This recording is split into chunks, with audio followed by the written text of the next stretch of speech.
Страшная трагедия в Бишкеке. Газовый баллон взорвался в кафе в самом центре города. Есть погибшие, больше 10 раненых, большинство из них дети. Я катался здесь на велосипеде, когда услышал сильный взрыв. Всего было 3 взрыва. Мы сразу прибежали и услышали, как внутри кричали женщины. Некоторые начали выбегать, их тела были обожжены. Число жертв нападений боевиков на погранзаставу Ишкобод в Таджикистане растет. Появилась новая информация о личностях нападавших, их происхождении и мотивах. Власти страны по-прежнему хранят молчание. В Кыргызстане малыши умирают, так и не дождавшись очереди на операцию. На данный момент более 200 детей с различными пороками сердца не могут попасть на операционный стол. Я обращаюсь ко всем чиновникам. Прошу, купите эти аппараты. Всего лишь один аппарат спас бы жизни стольких малышей. В прямом эфире информационная программа «Настоящее время. Азия» в бишкекской студии. Я Шавкат Тургаев. Здравствуйте. 1 человек погиб и около 15 пострадали во время пожара в Бишкеке. По словам очевидцев, в точке быстрого питания прогремели 3 мощных взрыва. Огонь ликвидировали довольно быстро, однако сотрудники кафе и посетители за это время успели серьезно пострадать. Среди них есть и дети. На месте работала наш корреспондент Джибек Бегалиева. На момент, когда наша съемочная группа прибыла на место, огонь уже был локализован. Сейчас здесь работают 3 пожарных расчета. Из-за того, что трагедия произошла прямо в центре города, неподалеку от центральной площади Алато, в сети сразу появилось множество видео, снятых очевидцами.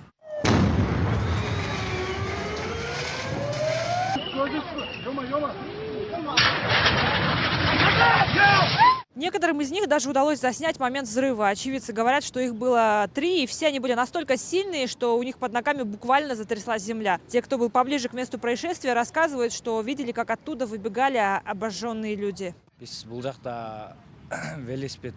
Я катался здесь на велосипеде, когда услышал сильный взрыв. Всего было 3 взрыва. Мы сразу прибежали и услышали, как внутри кричали женщины. Некоторые начали выбегать, их тела были обожжены, они были красные. Клиенты успели выбежать сразу.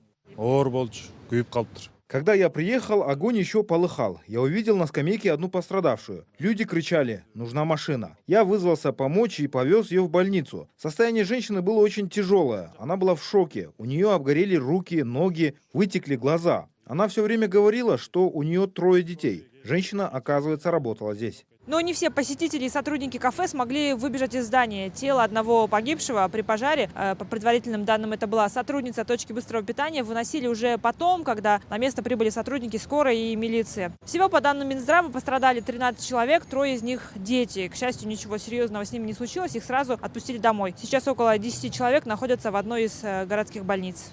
А вообще такие трагедии, когда взрываются бытовые газовые баллоны, в Бишкеке происходят довольно часто. Вот после каждого такого инцидента власти инициируют проверки мест общественного питания, но подобные происшествия происходят потом все равно. Таджикской службе радио «Свобода Озоди» из нескольких источников стало известно имя еще одного 6-го по счету убитого в Таджикистане во время вооруженного нападения на погранзаставу Ишкобод. Это рядовой пограничных войск Наимджон Саидалимов. Он уроженец Бабаджон-Гафуровского района Сагдийской области. Накануне радио «Озоди» стали известны имена еще 3 погибших. Это замначальника заставы Диловар Толибов, рядовые Хофиз Хасанов и Ганижон Давлат. Власти Таджикистана подтвердили гибель только милиционера Бахрома Касимзоды и пограничника Изатулло Латипова. Я напомню, по официальным заявлениям погранвойск страны, вооруженное нападение на погранзаставу было совершено примерно в 3:30 утра 6 ноября. В ходе спецоперации силовых структур уничтожены 15 нападавших, еще 5 задержаны. По официальным заявлениям властей, атаку совершили боевики группировки «Исламское государство», которые якобы попали в Таджикистан из Афганистана 3 ноября. До сих пор ИГИЛ не взяла на себя ответственность, а в Министерстве обороны Афганистана накануне опровергли факт пересечения боевиками таджикско-афганской границы. Другие подробности мы узнаем у корреспондента программы «Настоящее время. Азия» в Таджикистане. С нами на прямой связи по скайпу из Душанбе Ануширван Арипов. Ануширван, привет. Подтверждена гибель еще одного уже 6-го пограничника. Откуда эта информация? Расскажи. Эту информацию получили еще вчера, но сегодня ее подтвердил председатель сельсовета Доловой Холматов. Его зовут Исроил Каландаров. Кишлак убитого пограничника входит в состав этого сельсовета. По словам Каландарова, Наимджуна Сайдулимова похоронили вчера в родном кишлаке. На теле погибшего были видны следы от пуль. Также чиновник добавил, что молодой человек в свое время пошел служить в армию добровольно, и на момент смерти ему было всего 19 лет. Анушервон, мы знаем, что прямо перед эфиром ты получил подтверждение имен захваченных боевиков. Расскажи, кто эти люди? Да, у меня вот прямо в руках список 5 задержанных. Один из них скончался после задержания, видимо, но это пока не подтвержденная информация. Это жительница района Бобуджон-Гафурова Малохат Хайдарова, 1999 года рождения, жительницы города Истаравшан Зулхумур Джумаева и Рохбар Бакиева, Хусейн Исламов также был арестован в ходе этого инцидента, а другой житель села Шавкат Исламов, предположительно родственник Хусейна Исламова, был убит. По словам председателя сельсовета Зархалол района Истаравшан Шавката Мавлонова, этот Хусейн и Шавкат были 2 из 4 братьев.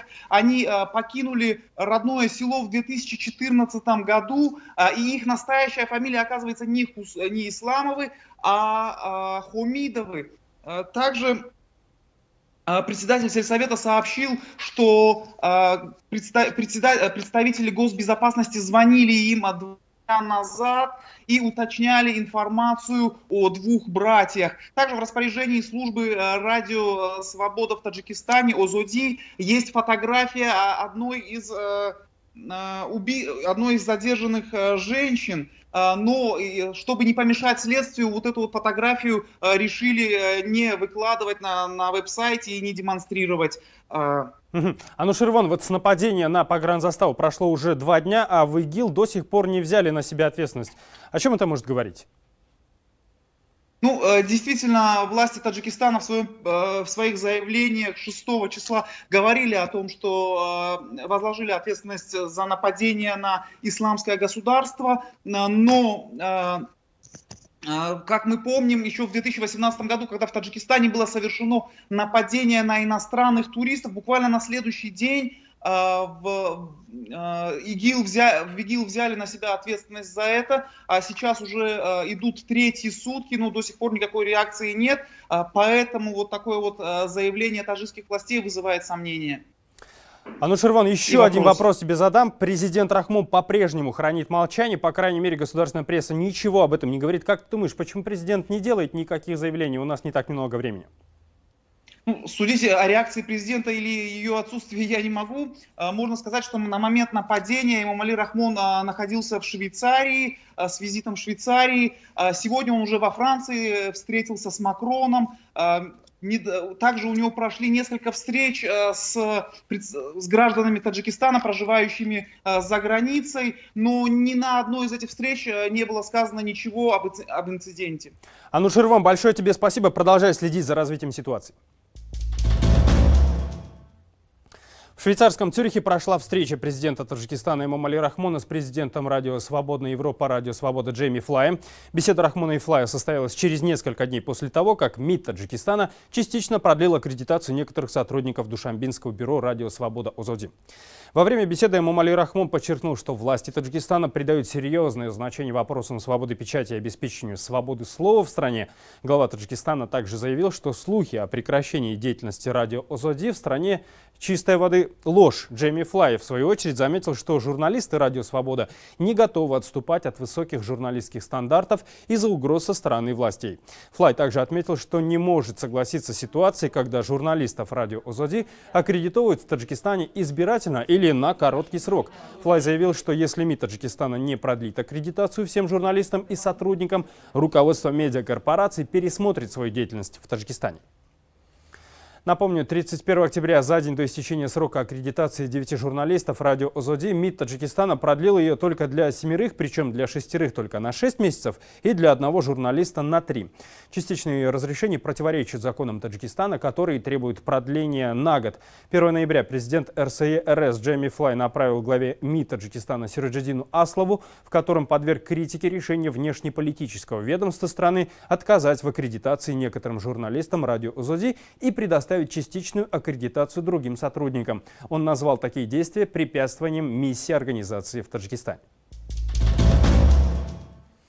В Хорезмской области Узбекистана проводили в последний путь известного журналиста. Давлат Назар Рузметов погиб в результате ДТП 6 ноября. По официальной версии Генпрокуратуры, Рузметов в 23:55 по местному времени попал под колеса служебной автомашины марки «Газель».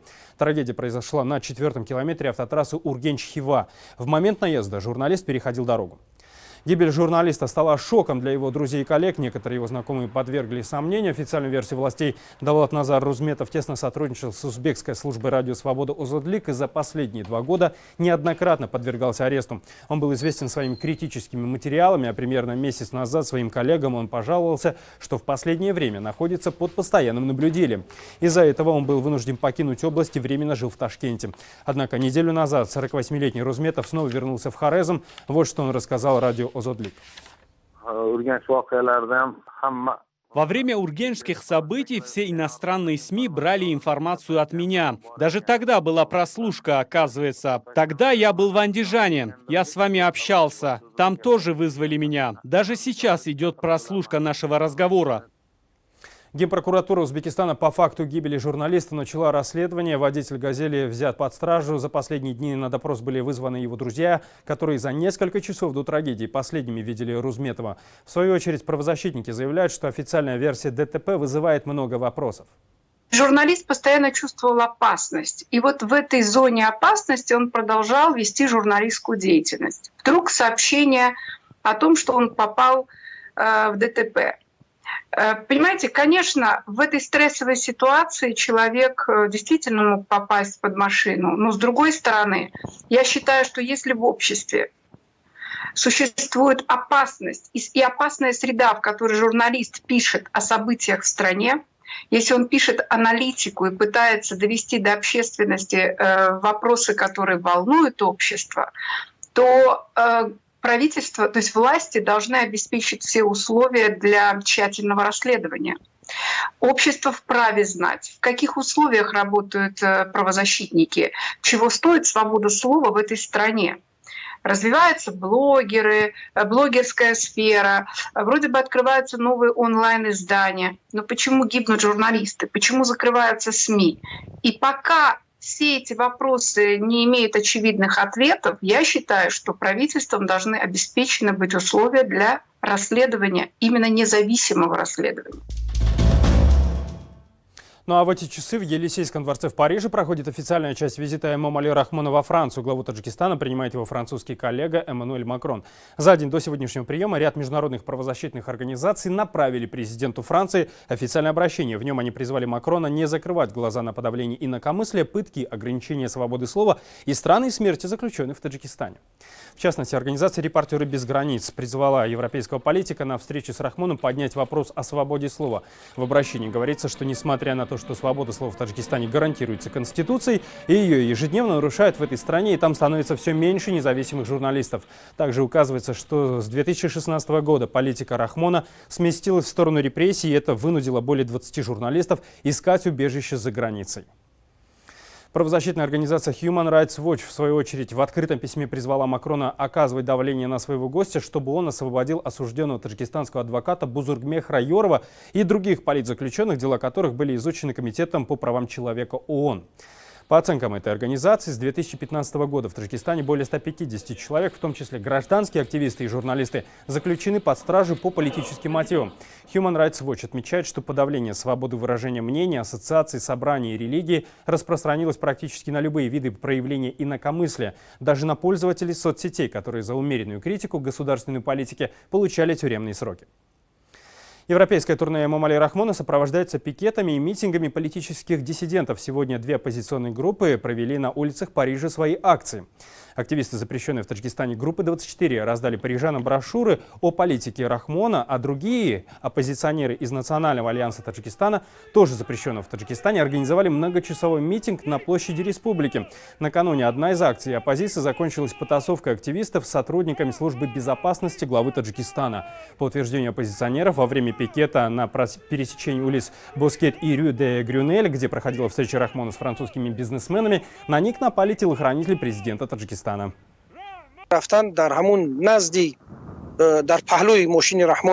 Наши активисты определили место встречи Рахмона с французскими бизнесменами, следуя за его кортежем. Когда он прибыл на улицу Боскет-авеню, двое наших соратников уже держали плакаты и стали выкрикивать «Рахмон – диктатор». В этот момент президент вышел из машины. Мы видели, что президент был в некотором замешательстве от выкриков. Он сразу же направился к зданию. Как только он зашел, его охрана набросилась на наших активистов. Полицейские, которые там присутствовали, сразу же подоспели и разняли людей. Наши парни получили незначительные увечья, вызвали медиков и все зафиксировали. Полиция составила протокол. Сейчас начато разбирательство. Смотрите далее в нашей программе. В Кыргызстане малыши умирают, так и не дождавшись очереди на операцию. На данный момент более 200 детей с различными пороками сердца не могут попасть на операционный стол. Я обращаюсь ко всем чиновникам. Прошу, купите эти аппараты. Всего лишь один аппарат спас бы жизни стольких малышей. Всего один оползень до катастрофы. Так кыргызстанские экологи описывают ситуацию, сложившуюся рядом с городом Майлысу. Там миллионы кубометров радиоактивных отходов могут попасть в реку. В зоне заражения в таком случае окажется 14 миллионов жителей Ферганской долины. С подробностями Ольга Жирносек. Кыргызстанский город Майлысу в народе называют Чернобылем Средней Азии. Со всех сторон он окружен могильниками с радиоактивными отходами, самыми крупными в регионе, или, как их еще называют, хвостохранилищами. В них находится более 2 миллионов кубометров зараженной породы. Я здесь 35 лет работаю. Когда мы приехали, там вообще такой запретная зона была, там закрытой колючей проволокой. А сейчас все разломали, все разнесли, дома построили, живут. Вот я специально сам я проверял. Там вообще зашкаливает. За 100 этот рентген сейчас там зашкаливает, вот, радиация. Майлысу был основан в 1946 году в рамках секретной советской программы по добыче урана, в которой де-факто работали военнопленные и ссыльные. С распадом Союза работы остановились, а в наследство местным жителям достались 23 радиоактивных могильника общей площадью 50 гектаров. Для сравнения, это примерно 1000 стандартных дачных участков. Риск получить онкозаболевания в Майлысу на 50% выше, чем в среднем по стране. Тут чаще рождаются дети с синдромом Дауна. Заболевания щитовидной железы диагностированы почти у всех. Местные жители не против переезда, но государство не помогает. Они предлагали там где-то за Мадонятом. Иди там, ну устройся без помощи. Деньги не дают. Могильники расположены на возвышениях в сейсмоопасной зоне, подверженной частым оползням. Самый серьезный случился в 1958 году. Тогда размыло дамбу, и тонны радиоактивных отходов попали в реку. Пострадали тысячи людей, но катастрофу быстро засекретили. Большинство хвостохранилищ находится на трансграничных участках. Представьте, вот в Ферганской долине живут 14 миллионов человек. В случае природного катаклизма вода может размыть эти хвостохранилища, и они попадут в реку Нарун. Это уже трагедия всей Ферганской долины. Проблема с деньгами. У Кыргызстана нет средств на работу по укреплению плотин и рекультивации могильников. Общая стоимость этой программы – 85 миллионов евро. К ней подключился Евросоюз, но работы еще не начались. Ольга Жирносек. Настоящее время. Правоохранительные органы Туркменистана вызывают на беседы представителей ЛГБТ и отсидевших за мужеложество. Корреспондент Туркменского бюро «Радио Свобода» Азатлык сообщает, что приглашают даже тех, кого не брали в армию за гомосексуализм еще при прежнем президенте Сапар Мурате Ниязове. Все началось после того, как врач-кардиолог Асымберди Гараев признался в интервью радио «Азатлык», что он гей. Его вызвали в отделение полиции, после этого он исчез, не выходил на связь с журналистами, не появлялся на работе, а его семья сменила место жительства и уехала из Ашхабада. Он стал первым в истории Туркменистана представителем ЛГБТ, кто обратился в СМИ и рассказал свою историю. А 2 дня назад он вышел на связь с «Азатлыком» и рассказал, что все, что о нем было написано ранее, не соответствует действительности. 5 ноября президент Туркменистана Гурбангулы Бердымухамедов объявил строгий выговор главе Министерства национальной безопасности Ялыму Бердыеву. По словам источников правительства, президента разозлило, что такая постыдная история, имеется в виду история с Гараевым, была опубликована в зарубежных СМИ. Отмечу, в Туркменистане мужеложество считается уголовно наказуемым преступлением. Человеку по этой статье может грозить до 2 лет тюрьмы. В Кыргызстане малыши умирают, не дождавшись очереди на операцию. На данный момент более 200 детей с различными пороками сердца не могут попасть на операционный стол. С мамами малышей, которые месяцами ждут своей очереди на спасение, встретилась Джибек Бегалиева. Одевать и раздевать Абдурахимов в 1000 раз сложнее, чем обычных малышей. Ему на днях разрезали грудную клетку и целых 4 часа чинили крохотное сердечко. Несмотря ни на что, он не сделал операцию. И то, что он сказал, что аппараты не свободные, для этого он все равно взял моего ребенка и сделал операцию. Я ему благодарна. Если бы сейчас не он бы, то моего ребенка бы сейчас на этом свете не было бы. Алина рассказывает о заведующем отделением нейрохирургии сердца и трансплантации органов. Он и другие врачи больницы спасают детей, несмотря на то, что не хватает самых важных аппаратов для реанимации пациентов. Здесь огромные очереди, потому что не хватает реанимационного оборудования. Их всего 3 комплекта, и только попав сюда, мы поняли, почему так долго надо ждать своей очереди на операцию. Потому что сразу после нее нужна реанимация, потом ребенка переводят в палату. Это может затянуться на месяц. У себя дома сейчас операции ждут около 200 детей. У кого-то операция срочная плановая, это значит, ее проведут как только смогут. У кого-то операция срочная экстренная, это значит, малыша нужно госпитализировать. Но даже попав сюда, родители не могут быть уверены, что их детей сразу прооперируют. В отделении сейчас находятся 22 ребенка, но делать операции могут одновременно только 3 пациентам. Именно столько коек худо-бедно оборудовано нужными аппаратами. Одно место, которое врачи как-то собрали сами, не считают. Оно всегда держится про запас, на случай, если экстренно привезут новорожденного, которого нужно оперировать сразу. С июня мы то уезжаем, то приезжаем снова. Полечимся неделю, а потом уезжаем. Мы ждем операцию. Шабралиев собирался проводить операцию сам. Но так как у нас очень сложный порок сердца, мы ждем приезжего профессора, который и будет оперировать. У крошки Мадины действительно сложнейший порок сердца, сразу 8 аномалий. Но даже такой диагноз не значит, что операцию девочки сделают прямо сейчас. 2 места из 3 в реанимации заняты новорожденными малышами, которых привезли прямо из роддома. Еще в одной койке вот уже неделю лежит в коме 3-месячный сын Перизат, который даже не дождался своей очереди на операцию. Пусть никогда ничей ребенок не страдает, как мой сын. Я обращаюсь ко всем чиновникам. Прошу, купите эти аппараты. Всего лишь 1 аппарат спас бы жизни стольких малышей. Некоторые из них умирают, даже не дождавшись своей очереди. Когда мой сыночек заболел после рождения, мы попали в 3-ю детскую больницу. Потом нам поставили диагноз, и мы пришли сюда. Но из-за того, что не было мест, мы ездили туда-сюда между 2 больницами, пока сыну не стало совсем тяжело. 1 комплект реанимационного оборудования, объясняют врачи, стоит примерно $120 000. Для того, чтобы успевать спасать детей, в отделении необходимо закупить еще как минимум 4 таких комплекта. Если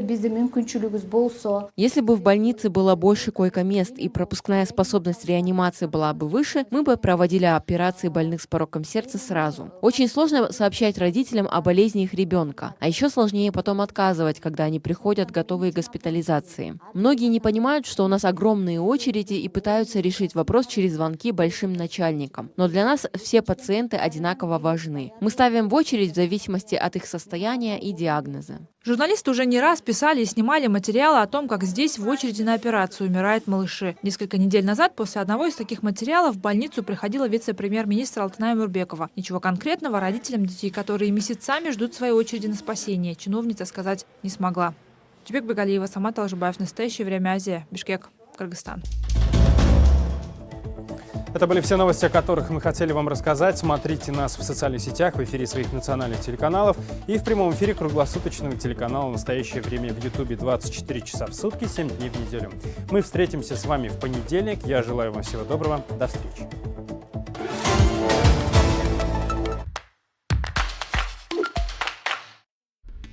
Немцы не могут не думать о своей истории даже в детстве, но все же в юном возрасте это трудно себе представить, что совсем недавно Германии было две. Посреди города была гора, горный хребет, который просто нельзя было преодолеть. Стена была частью пейзажа. Мы видели позади нее дома и что-то еще, но они были вне досягаемости.